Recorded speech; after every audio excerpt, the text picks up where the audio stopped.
Como usted puede saber, Elon Musk es uno de los principales partidarios de Ucrania. Nunca lo ha demostrado con sus palabras y acciones. El ejemplo más claro es que durante muchos meses proporcionó a este país internet ininterrumpido y de alta velocidad.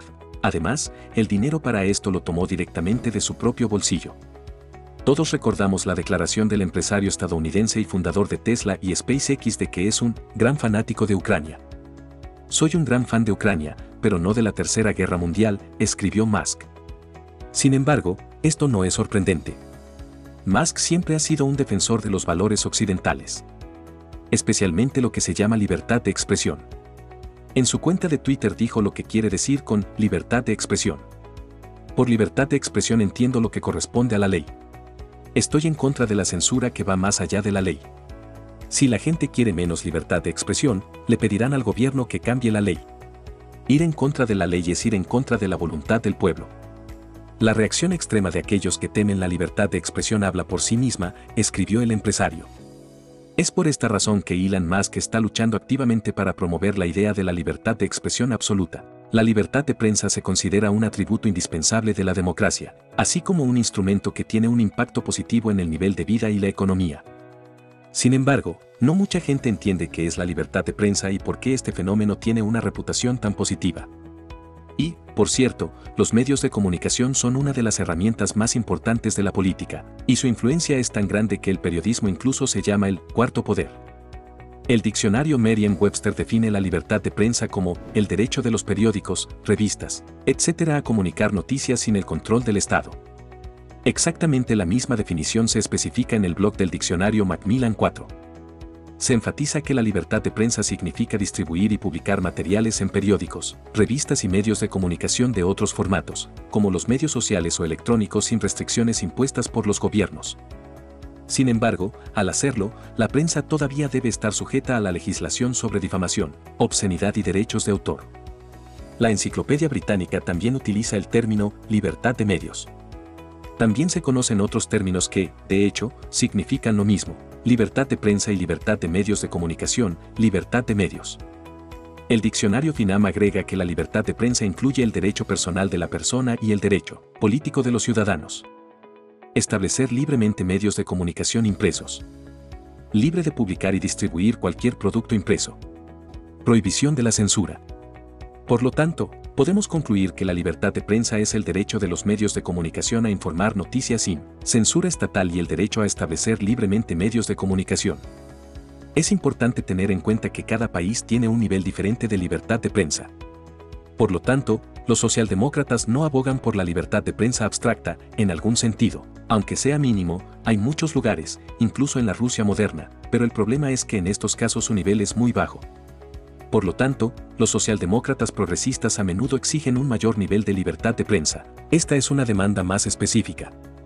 Si en un país la mayoría de los medios de comunicación están controlados por una sola organización, es muy probable que argumentemos que un país como este tiene un nivel muy bajo de libertad de prensa.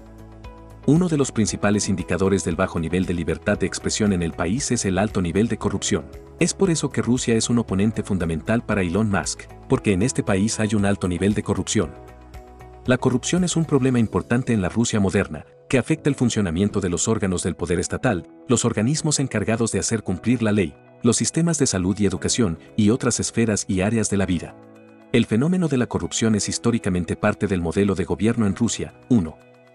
En el índice de percepción de la corrupción, publicado anualmente por Transparency International, Rusia se encuentra entre los 50 países más corruptos del mundo. De acuerdo con la legislación rusa moderna, la corrupción es el soborno, la recepción de sobornos, el abuso de poder, el soborno comercial u otro uso ilegal por parte de una persona física de su posición oficial en contra de los intereses legítimos de la sociedad y el Estado con el fin de obtener beneficios en forma de dinero, valores, otros bienes o servicios de naturaleza patrimonial, otros derechos de propiedad para usted o para terceros, o la provisión ilegal de tales beneficios a dicha persona por otras personas físicas, así como la comisión de dichos actos en nombre o en interés de una persona jurídica. La amplitud y vaguedad del concepto de corrupción en la Ley Federal de la Federación de Rusia de 25 de diciembre de 2008. Sobre la lucha contra la corrupción es criticado, ya que este término comenzó a llamarse actos diferentes en su dirección. Así, además de los delitos de dar y recibir sobornos directos, soborno, se incluyeron el abuso de cargo, autoridad, el gasto indebido de fondos presupuestarios, fondos extrapresupuestarios del Estado, la malversación y una serie de otros delitos en el servicio con el fin de obtener beneficios de propiedad, otros derechos de propiedad para uno mismo o para terceros o la provisión ilegal de tales beneficios. En los instrumentos internacionales firmados y ratificados por la Federación de Rusia, en particular la Convención de las Naciones Unidas contra la Delincuencia Organizada Transnacional, el párrafo 1 del artículo 8, penalización de la corrupción, se refiere únicamente a los actos con soborno. En Rusia, como en muchos otros países del mundo, la corrupción impregna todas las capas sociales de la sociedad, independientemente de sus ingresos y riqueza. Los bajos ingresos de la población y la debilidad de las instituciones políticas son factores importantes que contribuyen al alto nivel de corrupción en Rusia.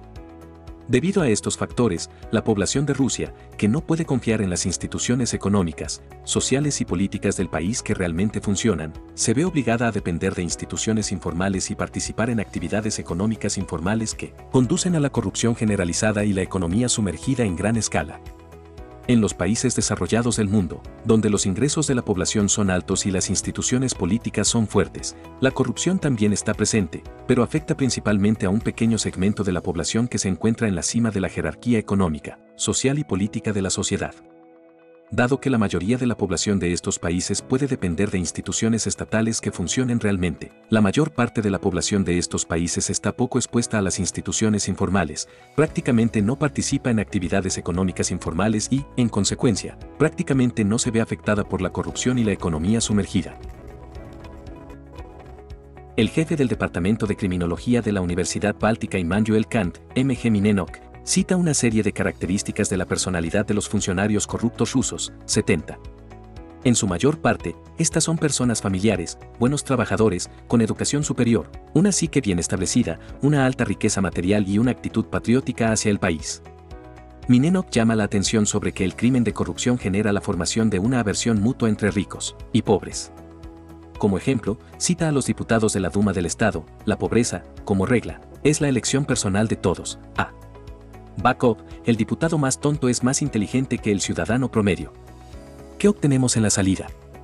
Un Estado fuerte, que se basa en la corrupción, puede recaudar impuestos de manera efectiva, organizar obras de construcción, proteger las fronteras, controlar a las personas y presionar la actividad política. Otra cosa es que no tiene motivos para el crecimiento económico y para mejorar el bienestar de la sociedad, porque representa una amenaza para ella. El aumento de los ingresos de las personas socavará su dependencia de una jerarquía corrupta. Si la prevalencia de prácticas corruptas indicara el colapso del poder político, los líderes políticos tendrían incentivos claros para combatirlas. Pero si el soborno juega un papel importante en las instituciones informales de gobierno y dominación política, entonces el liderazgo del país tiene todos los incentivos para mantenerlo. ¿Cómo funciona la corrupción, consolidando la jerarquía? Hay dos mecanismos por los cuales la corrupción sustituye a las instituciones jurídicas oficiales. La primera vez que un soborno es un segundo salario. Como parte de dicho acuerdo, los ingresos por soborno se destinan al funcionario a cambio de la implementación efectiva de las instrucciones del centro y la deducción de una parte de estos ingresos. Tal tratado compromete el principio del Estado de Derecho, explica Darden, pero no afecta la jerarquía administrativa y la capacidad del Estado para actuar de acuerdo con las órdenes de la administración oficial. El segundo mecanismo es más importante.